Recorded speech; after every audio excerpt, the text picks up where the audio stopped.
మన ప్రభుని రక్షకుడైన యేసుక్రీస్తు వారి పరిశుద్ధంలో మీ అందరికీ వందనాలు. బాగున్నారా? 2025 మరొక నూతన నెలలోకి మనల్ని ప్రవేశపెట్టారు. ఈ ఫిబ్రవరి అంతా దేవుడు మనల్ని కాచి కాపాడాలని దేవుని ప్రార్థిస్తున్నాను. ఈరోజు దేవుని మాటలు రోమాపత్రిక 13వ అధ్యాయము 10వ వచనము. ప్రేమ పొరుగువానికి కీడు చేయదు గనుక ప్రేమ కలిగి ఉండట ధర్మశాస్త్ర నెరవేర్చడే. ప్రేమ పొరుగువారికి కీడు చేయదు. ప్రేమ కలిగి ఉండాలి. మనం ప్రేమ ఎటువంటి ప్రేమ కలిగి ఉండాలి? దేవుని ప్రేమ కలిగి ఉండాలి. ఈ లోకంలో అనేక ప్రేమలు ఉన్నాయి. ఏది శాశ్వతమైన ప్రేమ కాదు. ఈ లోకంలో శాశ్వతమైన ప్రేమ దేవుని ప్రేమ ఒకటే.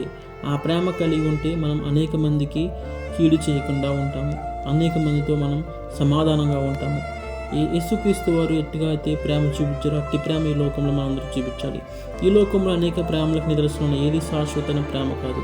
ఈ లోకంలో దేవుని ప్రేమ ఒకటే శాశ్వతమైన ప్రేమ. అట్టి ప్రేమ మనం అందరూ కలిగి ఉండాలని దేవుని మనస్ఫూర్తిగా కోరుకుంటూ ఈరోజు ఈ వాక్యం దేవుడు దీవించును గాక.